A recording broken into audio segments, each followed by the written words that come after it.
નમસ્કાર વિદ્યાર્થીઓ, સ્માર્ટ એજ્યુકેશનમાં આપ સૌનું સ્વાગત છે।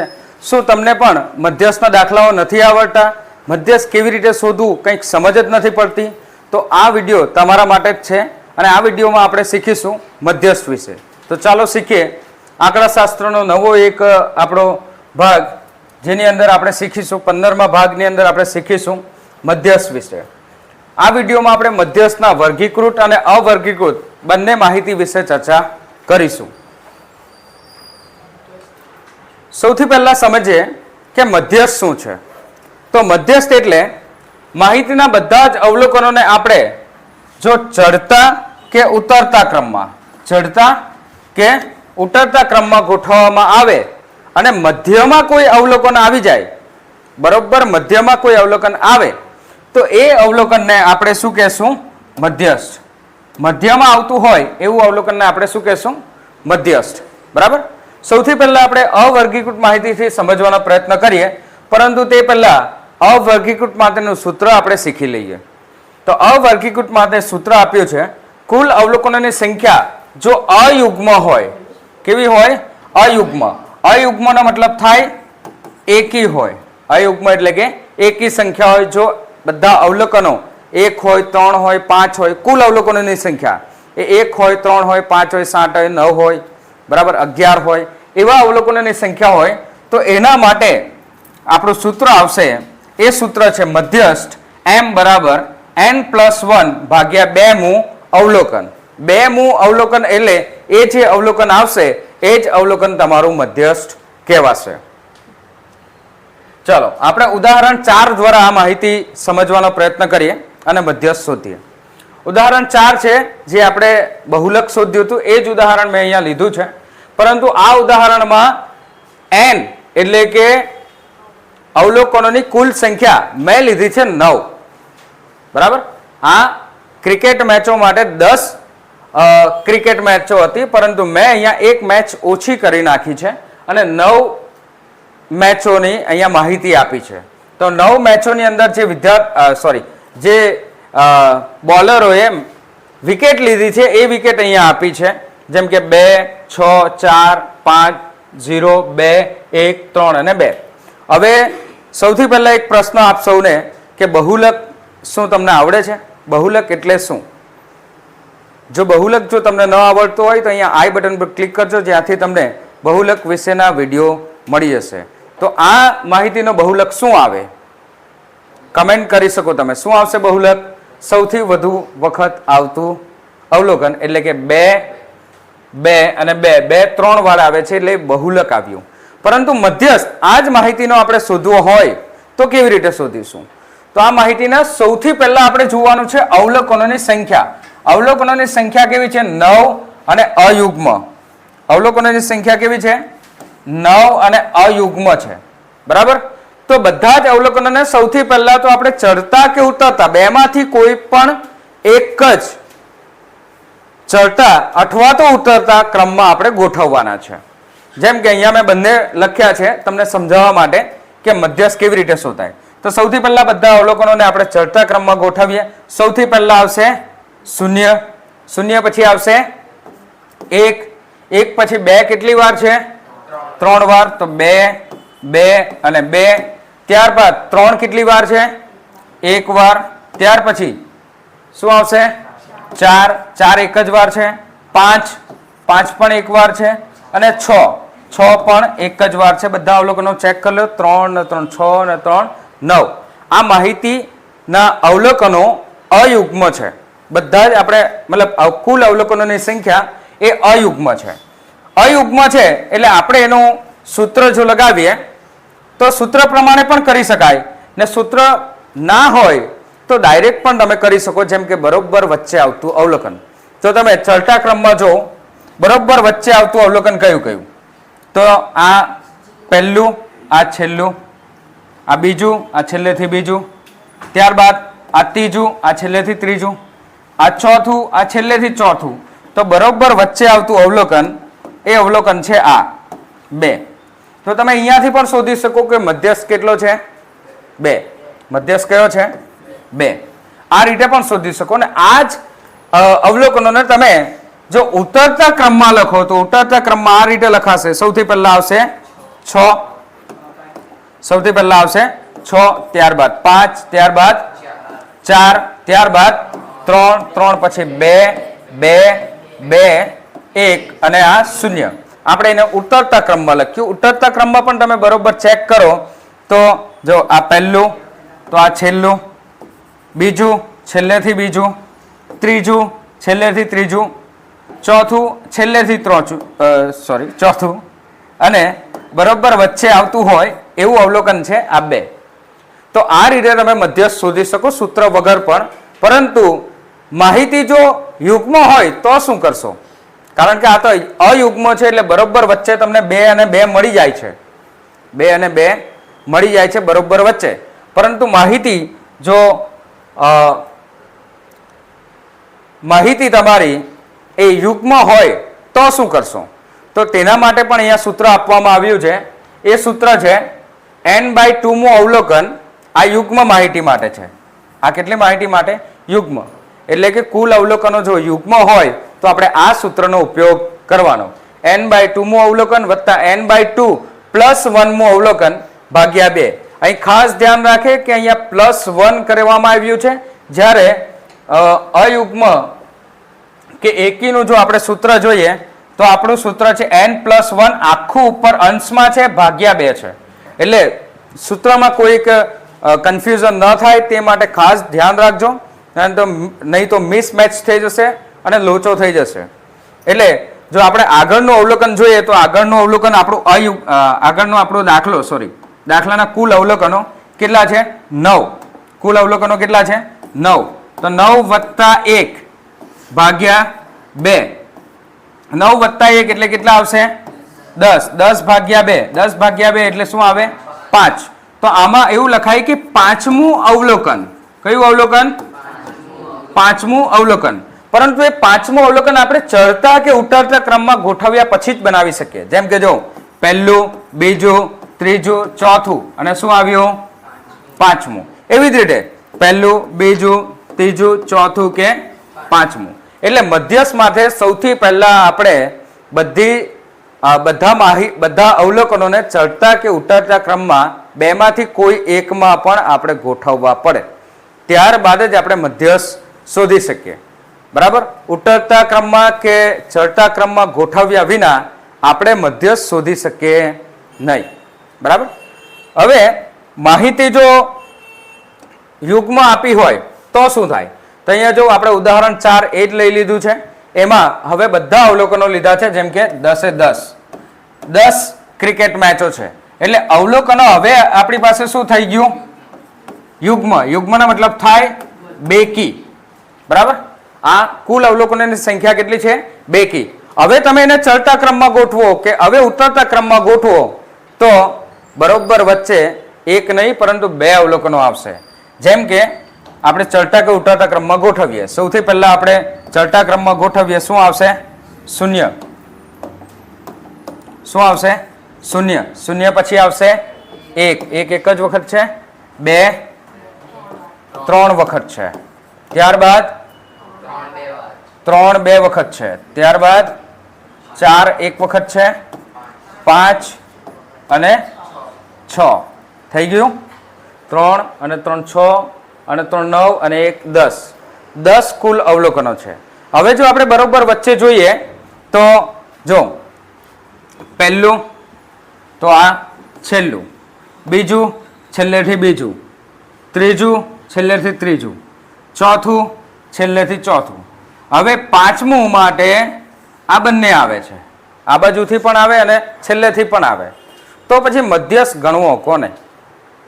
અહીંયા આપણો પ્રશ્ન ઊભો થાય કે પછી 2માંથી કોને મધ્યસ્થ કરવો? શું બંનેને મધ્યસ્થ કહેવાય? તો જવાબ આવશે ના. આ 2 અને 3 બંનેને મધ્યસ્થ કહેવાશે નહીં. 2 અને 3નું આપણે સરેરાશ કરીશું તો એ બંનેના સરેરાશને મધ્યસ્થ કહેવાશે. બરાબર? એવી જ રીતે ઉતરતા ક્રમમાં પણ તમે ચેક કરી શકો કે 6 5 4 3 3 2 2 2 1 અને 0.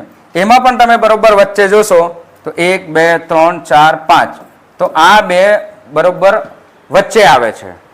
તો શું 3 અને 2 ને મધ્યસ્થ કહેવાય કે 2 અને 3 ને મધ્યસ્થ કહેવાય? ના, આ બંનેને મધ્યસ્થ કહેવાશે નહીં. તો એના માટે આપણે સૂત્ર જે લખ્યું છે એ આ સૂત્રનો ઉપયોગ કરીશું. મધ્યસ્થ બરાબર અંશમાં આપણે લખીશું n ભાગ્યા 2 મું અવલોકન. એટલે આપણે સૌથી પહેલા શું લખીએ? 10 ભાગ્યા 2 મું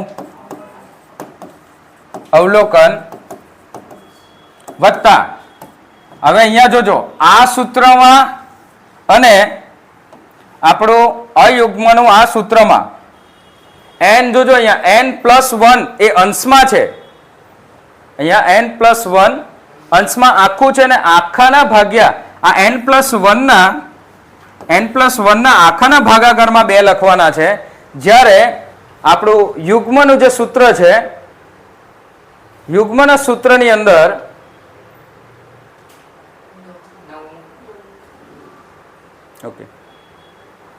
યુગ્મના સૂત્રની અંદર n ભાગ્યા 2 એટલે સૌથી પહેલા આ ભાગાકારની પ્રક્રિયા થાય પછી એમાં 1 ઉમેરવાનો છે.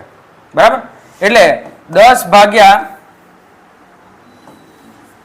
2 +1 આ કાઉન્સ ડ્રો કરજો તો ભૂલ થવાના ચાન્સીસ ઓછા રહેશે.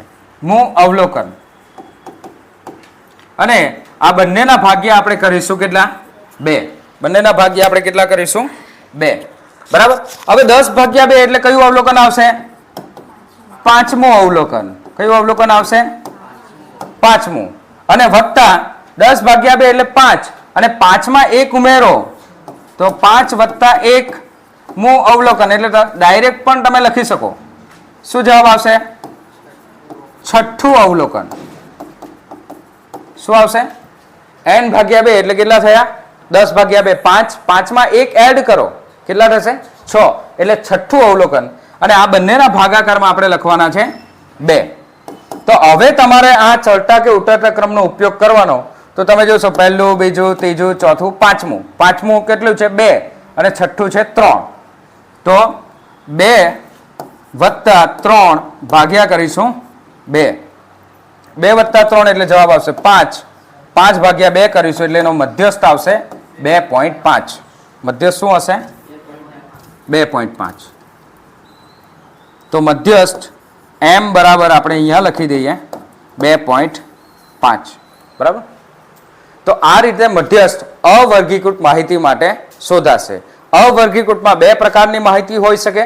બધા અવલોકનોની સંખ્યા અયુગ્મ એટલે કે એકી હોઈ શકે, અથવા તો બધા અવલોકનોની સંખ્યા યુગ્મ, અયુગ્મ, એકી અને બેકી 2 હોઈ શકે. એ તમે જોઈ લેજો. બરાબર? બરાબર? માહિતી બંને માટે કેવી હશે? અવર્ગીકૃતમાં માહિતી યુગ્મ હોઈ શકે એટલે કે બેકી, અથવા તો એકી એટલે કે અયુગ્મ પ્રકારની માહિતી હોઈ શકે. હવે આપણી પાસે જે દાખલાઓ છે એ દાખલાઓમાં વર્ગીકૃત માટેના દાખલાઓ છે. માહિતી હવે આપણી પાસે કેવી હશે?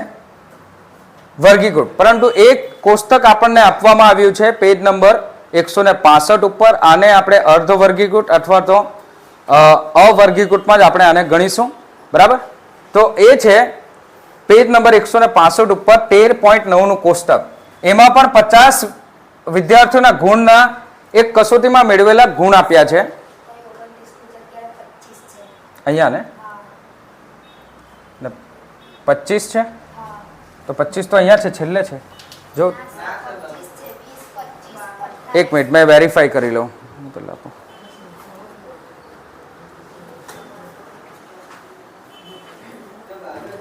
બરાબર છે? બરાબર છે. ઓકે. હા, તો જે માહિતી આપવામાં આવી છે એ બરાબર જ છે, કોઈ ભૂલ નથી. પરંતુ માહિતી અહીંયા એ ચડતા કે ઉતરતા ક્રમમાં આપવામાં નથી આવી એટલે વિદ્યાર્થીઓને કન્ફ્યુઝન થાય છે. કારણ કે કોષ્ટકમાં જોઈએ છે તો અહીંયા 20 પછી 25 આપ્યા છે કોષ્ટકમાં, નીચેના કોષ્ટકમાં. જ્યારે એના ઉપરના કોષ્ટક આડું કોષ્ટકમાં 20 પછી 29 જ છે. બરાબર? એટલે એ ચડતા કે ઉતરતા ક્રમમાં ગોઠવેલા હશે એટલે એવું છે. તો માહિતી મેં અહીંયા લખી છે, બરાબર ચેક કરી લેજો. જે આડો કોષ્ટક છે 2 લાઈનનો એ ચેક કરજો. માહિતી ઓકે છે, જોઈ લેજો. તો આ માહિતીનો આપણે મધ્યસ્થ શોધવાનો છે. જો મેળવેલા ગુણ 20 હોય એવા કેટલા વિદ્યાર્થીઓ છે? 6.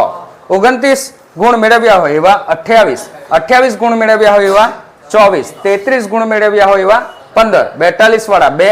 38 વાળા 4. 43 ગુણ મેળવ્યા હોય એક જ વિદ્યાર્થી છે ને 25 ગુણ મેળવ્યા હોય એવા 20 વિદ્યાર્થીઓ છે. બરાબર. આ માહિતીનો આપણે મધ્યસ્થ શોધવાનો છે. મધ્યસ્થ શોધવા માટે હવે આ માહિતીને આપણે ચડતા ક્રમમાં ગોઠવવી પડશે, જે મેં અહીંયા ગોઠવી છે. બરાબર. અહીંયા જે માહિતી આપવામાં આવી છે એ માહિતી તમે જોઈ શકો.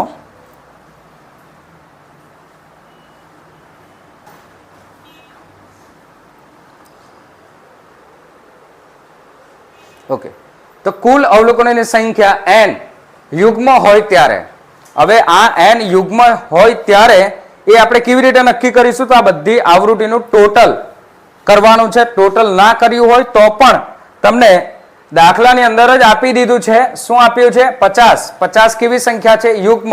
યુગ્મ એટલે કે બેકી. યુગ્મ એટલે કે બેકી સંખ્યા છે. એટલે મેં અહીંયા લખ્યું છે કે અવલોકનોની સંખ્યા n યુગ્મ હોય ત્યારે આપણે કોષ્ટક બનાવવું પડશે આની અંદર, ને આની અંદર આપણે 3 જ કોલમનું કોષ્ટક બનાવવું પડશે. 3 કોલમ આવશે. પહેલી કોલમ, બીજી કોલમ એ તો આપણે જેવી રીતે અત્યાર સુધી બધા દાખલાઓમાં લખતા આવ્યા છે એવી જ રીતે લખવાની છે, પરંતુ ત્રીજી કોલમ બનાવવાની છે સંચય આવૃત્તિની. સંચય આવૃત્તિને આપણે કહેશું CF. શું કહેશું? CF. સંચય આવૃત્તિ એટલે આવૃત્તિઓનો સરવાળો કરતો જવાનું છે. આવૃત્તિઓનો આપણે સરવાળો કરતા જવાનું છે. એ સરવાળો આપણે રફમાં કરીશું, આવૃત્તિ અહીંયા લખીશું. જેમ કે 6 તો 6 ના 6. હવે 6 અને 20 કેટલા થશે? 26. હવે 26 માં પાછા આપણે 24 ઉમેરીશું. આ 24 તો કેટલા થશે? 50. 50 માં પાછા 28 ઉમેરીશું. કેટલા થશે? 78. 78 માં પાછા 15 ઉમેરીશું. આ 78 માં 15 એડ કરવાના. કેટલા થશે? 93. ત્યારબાદ 4 માં કેટલા ઉમેરીશું? 93 માં 4 ઉમેરશું. 97. 97 માં 2 ઉમેરશું. 99. 99 માં 1 ઉમેરીશું તો મળશે 100. તો કુલ સંચય આવૃત્તિઓ અહીંયા 50 ગુણ માટે નથી લખ્યું. 50 ગુણની પરીક્ષા છે, પરંતુ વિદ્યાર્થીઓ જે છે એ આપણે જોવાનું છે. એટલે આ અહીંયા સુધારી લેજો ભૂલ. આને આપણે ગણવાનું નથી. કુલ વિદ્યાર્થીઓની સંખ્યા કેટલી છે એ આપણે ગણવાનું. આ બધાનું ટોટલ કરીશું. શું આવશે? 100. એ આપણે જોવાનું છે યુગ્મ.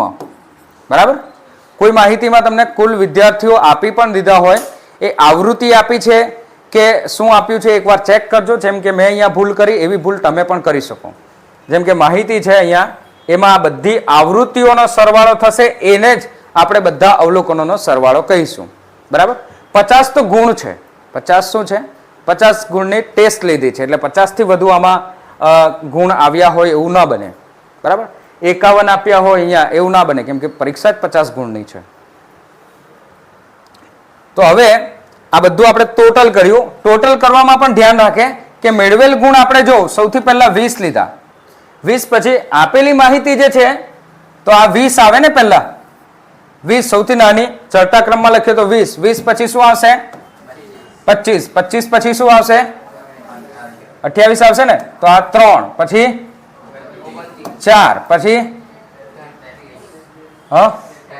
5 પછી 6 ત્યાર પછી 7 અને 8. તો આ ક્રમમાં આપણે ચડતા ક્રમમાં લખીશું. સૌથી પહેલા 20 લખીશું, જે મેં કોષ્ટકમાં લખ્યા છે જોઈ લો. 20 લખ્યા છે, ત્યારબાદ 25, 25 પછી 28, 28 પછી 29, 33, 38, 42, 43. આ ચડતા ક્રમમાં લખવાનું. જો માહિતી તમને અવર્ગીકૃત આવી રીતે આપી હોય તો આ ચડતા ક્રમમાં લખ્યું, અને ચડતા ક્રમમાં લખ્યા બાદ આપણે શું કર્યું? બધી આવૃત્તિઓનો સરવાળો. આવૃત્તિઓના સરવાળામાં આગળની આવૃત્તિ આપણે ઉમેરતા ગયા. એ ઉમેરતા ગયા જે માહિતી મળી એ માહિતીને આપણે કહેશું સંચય આવૃત્તિ. શું કહેશું? સંચય આવૃત્તિ. કમ્યુલેટિવ ફ્રીક્વન્સી એને કહેવાય, એટલા માટે અહીંયા CF લખ્યું છે. હવે આનો દાખલો ગણીએ. બરાબર. આ જે રફ વર્ક છે, આ રફ વર્ક તમારે લખવાની કોઈ જરૂર નથી. બરાબર. એ રફ વર્ક લખવાની કોઈ જરૂર નથી, ડાયરેક્ટ પણ કરી શકો તમે. હવે n/2 મું અવલોકન. તો n કેટલા આવ્યા અહીંયા? n કેટલા આવ્યા? તો સંચય આવૃત્તિ જે છે આ ટોટલ એને આપણે કહેશું n. શું કહેશું? n. એને આપણે કહેશું n. આ બધાનું તમે ટોટલ કરશો, બધી આવૃત્તિનું, તો તમને મળશે કેટલા? 100. તો 100 ભાગ્યા 2મું અવલોકન વત્તા 100 ભાગ્યા 2 વત્તા 1મું અવલોકન. હવે અહીંયા 100 વત્તા 1 101 ભાગ્યા 2 કરવાનું નથી, એ ખાસ ધ્યાન રાખે. ને તો 101 ભાગ્યા 2 100 ને 1 નો સરવાળો કરી દીધો, ભાગ્યા 2 કરશો તો જવાબ આવશે નહીં, ખોટો આવશે.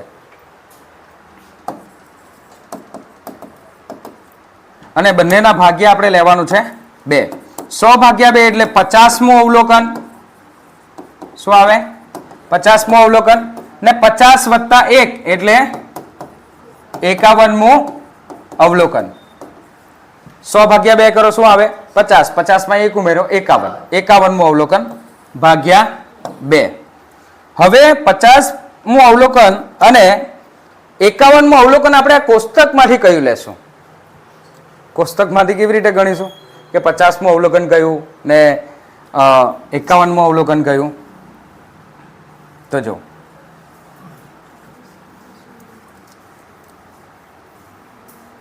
50 નો સમાવેશ તમારે જોવાનું છે સંચય આવૃત્તિ.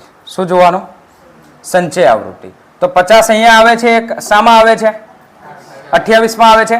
એટલે 50 શામાં સમાઈ જાય છે? 28 માં સમાય ને? હા. તો એ અવલોકન કયું હશે? 28. શું હશે?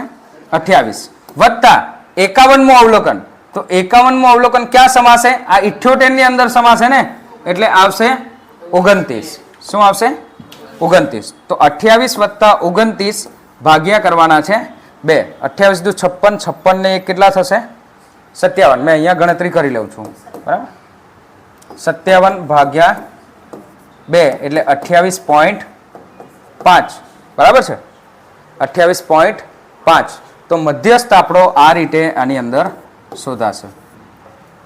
માહિતી કેવી છે? અવર્ગીકૃત. એટલે આ સૂત્રનો ઉપયોગ થશે. હવે આપણે વર્ગીકૃત માહિતી માટે, જેમાં આપણને વર્ગ આપ્યા હોય, એના માટે હવે આપણે શોધવાનું છે મધ્યસ્થ. એ શોધવા માટે અહીંયા સૂત્ર આપવામાં આવ્યું છે. જેવું સૂત્ર આપણું બહુલકનું હતું એવું જ સૂત્ર છે, થોડું અલગ છે. તો જો મધ્યસ્થ m બરાબર l વત્તા n/2 માઇનસ cf ભાગ્યા f ઇન્ટુ h. આ છે મધ્યસ્થનું સૂત્ર. મધ્યસ્થનું સૂત્રમાં પણ સૌથી પહેલા આપણે શોધવું પડશે મધ્યસ્થ વર્ગ. મધ્યસ્થ વર્ગ પરથી જ આ બધી માહિતી આપણને મળશે. મધ્યસ્થ વર્ગ પરથી જ આપણને આ બધી માહિતી મળશે. એટલે સૌથી પહેલા શોધવું પડે મધ્યસ્થ વર્ગ. મધ્યસ્થ વર્ગ શોધ્યા વિના તમે આ દાખલો કરી શકો નહીં. ને મધ્યસ્થ વર્ગ કેવી રીતે શોધશું? તો n/2 ને સમાવતો વર્ગ. n/2 ને સમાવતો સંચય આવૃત્તિ વાળો વર્ગ એવું પણ લખી શકો. n/2 ને સમાવતો સંચય આવૃત્તિ વાળો વર્ગ. કયો વર્ગ? સંચય આવૃત્તિમાંથી આપણે લેવાનું છે, બરાબર? n/2 જે આવે એને સંચય આવૃત્તિ માટે લેવાનું છે. એક દાખલો કરીશું તો તમને વધારે ડિટેલમાં સમજમાં આવશે. ચાલો, એ દાખલો છે આપણો કોષ્ટક 13.12. કોષ્ટક 13.12 પેજ નંબર 166 ઉપર આપવામાં આવ્યો છે. એ કોષ્ટક છે. આ માહિતી સૌથી પહેલા જોઈ લો કે માહિતી એ હવે વર્ગ બનાવીને આપવામાં આવી છે આપણી પાસે. વર્ગ જે બનાવ્યું છે એમાં જો 0 થી 10 માર્ક્સ ની વચ્ચે ગુણ મેળવ્યા હોય એવા 5 વિદ્યાર્થીઓ છે. 10 થી 20 ની વચ્ચે માર્ક્સ મેળવ્યા હોય એવા 3 વિદ્યાર્થીઓ છે. 20 થી 30 વચ્ચે માર્ક્સ મેળવ્યા એવા 4. આવી રીતે આખું કોષ્ટક આપણને આપ્યું છે. આપણે શું કરવાનું છે? આ 2 પ્લસ 1 કોલમ બનાવવાની છે, એટલે 3 કોલમ બનાવવાની છે, બરાબર? પરંતુ 3 કોલમ કઈ કઈ રીતે બની શકે? તો અત્યારે જ આપણે જોયું કે ચડતા ક્રમમાં કે ઉતરતા ક્રમમાં બનાવી શકાય. તો ચડતા ક્રમમાં કે ઉતરતા ક્રમમાં કેવી રીતે કોષ્ટકની આ વર્ગવાળી માહિતી કેવી રીતે બનાવીશું? તો એના માટે આપણે બનાવવાનું છે થી વધુ પ્રકારનું અથવા તો થી ઓછા પ્રકારનું અવલોકન, આવૃત્તિ વિતરણ. તો જોજો, આ કોષ્ટક છે અને આ આપણે બનાવવાનું છે થી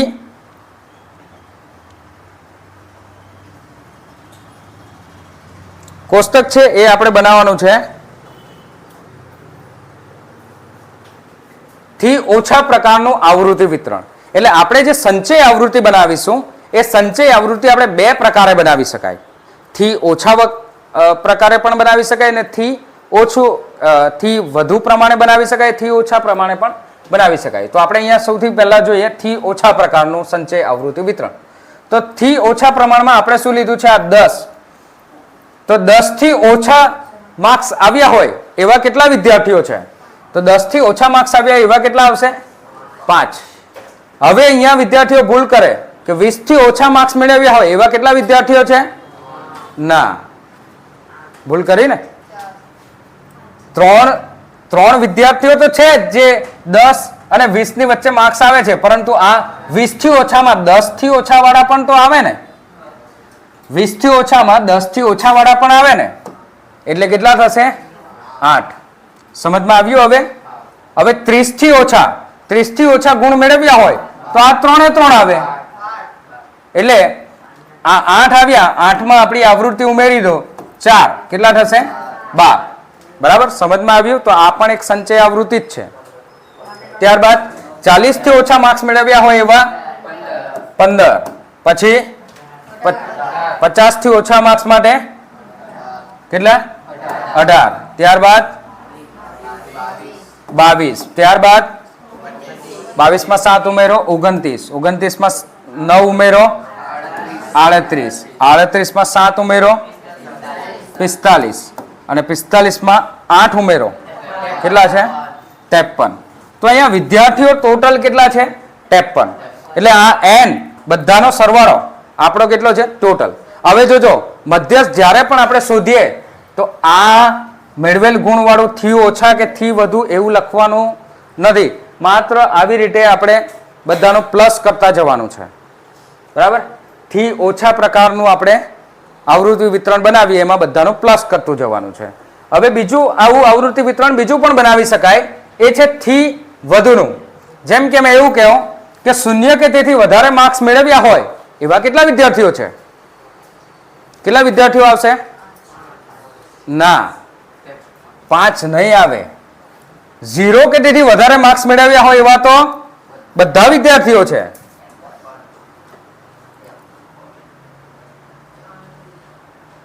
બરાબર, 0 કે તેથી વધુ માર્ક્સ મેળવ્યા હોય એવા વિદ્યાર્થીઓ કેટલા હશે? આ બધા ને બધાનું ટોટલ કેટલું આવે? તો અત્યારે આપણે જોયું જ છે ને. તમને દાખલામાં આપણે અત્યારે જોયું, પણ દાખલામાં ન હોય તો તમારે બધાનો સરવાળો કરવાનો. એ બધાના 0 થી વધારે જ માર્ક્સ આવ્યા ને. બધા વિદ્યાર્થીઓના 0 થી માર્ક્સ વધારે આવે છે. ટોટલ કેટલા થયા? 53. બરાબર. હવે 10 કે તેથી વધુ આવ્યા હોય, 10 કે તેથી વધુ આવ્યા હોય તો 53 માંથી આ તમારે 5 માઇનસ કરવા પડે. 10 થી વધારે માર્ક્સ આવ્યા એવા કેટલા વિદ્યાર્થીઓ હશે? 48. હવે 48 માંથી તમારે 3 માઇનસ કરવા પડે. કેટલા આવશે? 45. સમજમાં આવ્યું? હવે 45 માંથી તમારે 20 કે તેથી ઓછા માર્ક્સ મેળવ્યા હોય તો 30 કે થોડી ઓછા, તો 45 માંથી કેટલા માઇનસ કરવાના? 4, તો આવશે 41. 41 માંથી કેટલા માઇનસ કરવાના? 3, કેટલા આવશે? 38. ને 38 માંથી કેટલા માઇનસ કરવાના? પાછા 3 જ છે. ઓકે, 3, તો શું આવશે? 35. 35 માંથી કેટલા માઇનસ કરવાના? 4, કેટલા આવશે? 31. 31 માંથી કેટલા માઇનસ કરીએ? 7, કેટલો આવશે જવાબ? 24. 24 માંથી કેટલા માઇનસ કરવાના? 9, કેટલો જવાબ આવશે? 15. ત્યારબાદ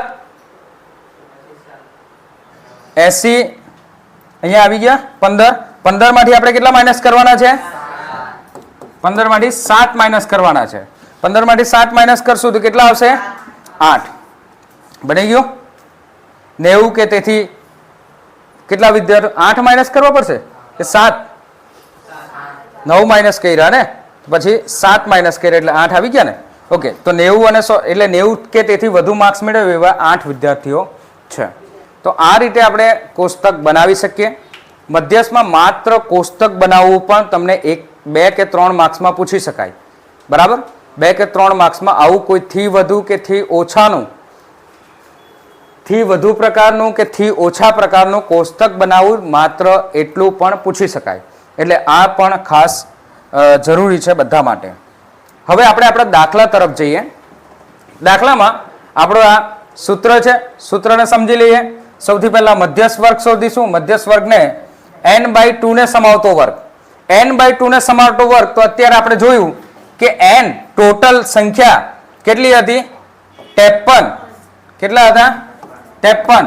તો 53 ભાગ્યા 2 ને સમાવતો વર્ગ. હવે 53 ભાગ્યા 2 ને સમાવતો સંચય આવૃત્તિ વાળો વર્ગ. સંચય આવૃત્તિ વાળો વર્ગ. તો 53 ભાગ્યા 2 કરો, શું જવાબ આવે? 26.5. તો 26.5 ને સમાવતો સંચય આવૃત્તિ વાળો વર્ગ. અને એ વર્ગ ક્યાંથી આપણે શોધીશું? તો એના માટે આપણે કોષ્ટક બનાવવું પડે. શું બનાવવું પડે?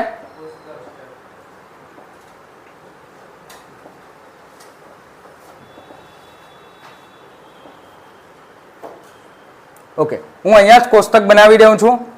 અહીંયા આપણે એક કોષ્ટક બનાવવું પડે, એ છે સંચય આવૃત્તિ વર્ગ. શું બનાવશું? આ જ દાખલો છે આપણો. તો 2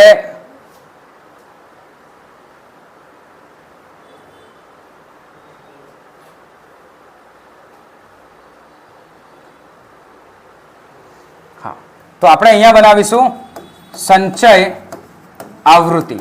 શું બનાવીશું? સંચય આવૃત્તિ. આ સંચય આવૃત્તિ આપણે આ 2 કોષ્ટક તો તમને પરીક્ષાની અંદર આપ્યા જ હશે. માત્ર એક જ કોષ્ટકની એક જ કોલમ તમારે બનાવવાની છે, સંચય આવૃત્તિ. તો સંચય આવૃત્તિ હવે આપણે કયા પ્રકારની બનાવીશું? બધામાં પ્લસ જ કરતા જવાનું છે. સૌથી પહેલા શું આવશે? 5. 5 માં 3 એડ કરો, કેટલા આવે? 8. 8 માં 4 એડ કરો. સમજમાં આવ્યું? 5 + 3 8. 8 + 4. સમજમાં આવ્યું ને? આ રીતે આપણે બનાવીશું. પછી 12 માં 3 ઉમેરો, 15. 15 માં 3 ઉમેરો, 18. 18 માં 4 ઉમેરો, 22. 22 માં 7 ઉમેરો, 29. 29 માં 9 ઉમેરો, 38. 38 માં 7 ઉમેરો, 45. અને 45 માં 8 ઉમેરો. કેટલા આવશે? 53. બરાબર. હવે આપણે અત્યારે અહીંયા સૂત્રમાં લખ્યું આટલું તમારે એક જ કોલમ સાથે એડ કરીને 3 કોલમ વાળું એક કોષ્ટક બનાવવું પડશે દરેક મધ્યસ્થના દાખલાની અંદર.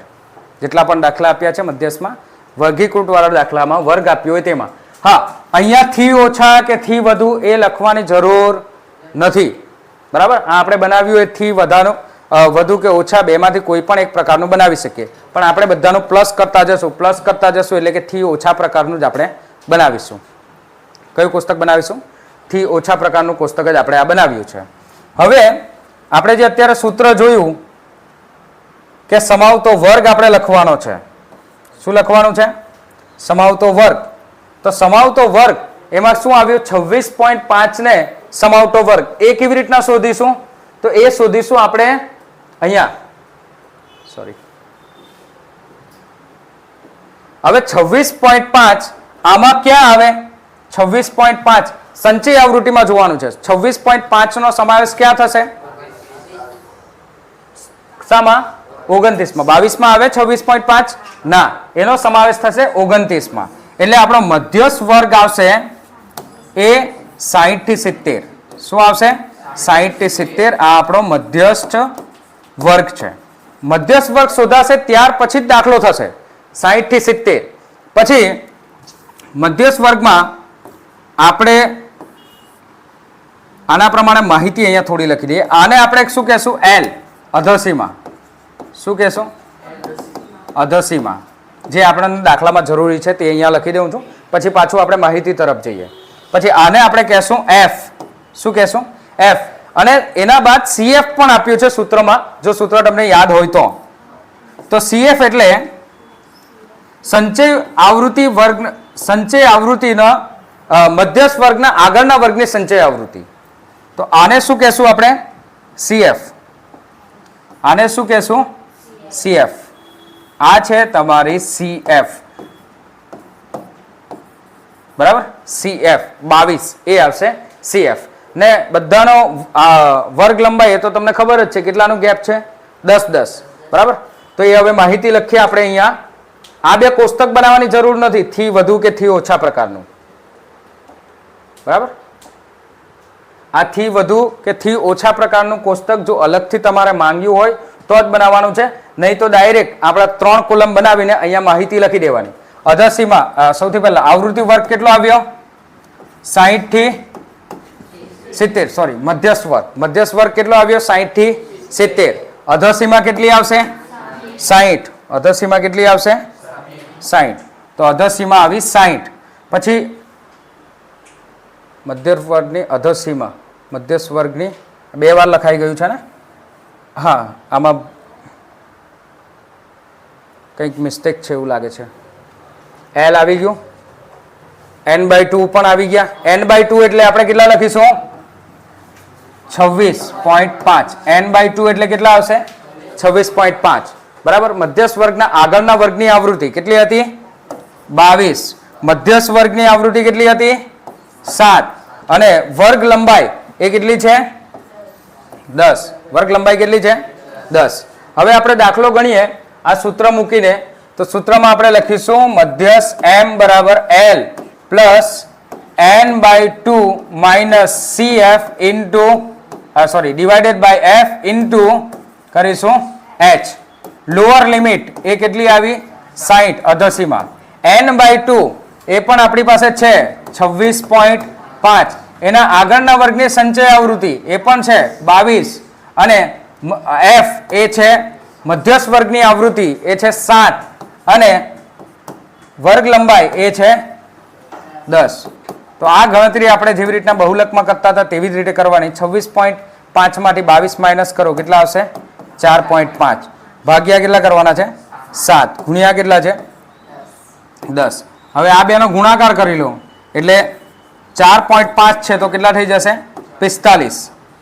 4.5 તો હવે પોઈન્ટ નીકળી જશે 10 વડે ગુણાકાર 45. 45 ભાગ્યા 7 કરો 45 ભાગ્યા 7 7 42 પછી 2 4 3 અહીંયા પોઈન્ટ અહીંયા 0 7 ચોક 28 2 કેટલા 2 0 7 2 14 તો 6.42.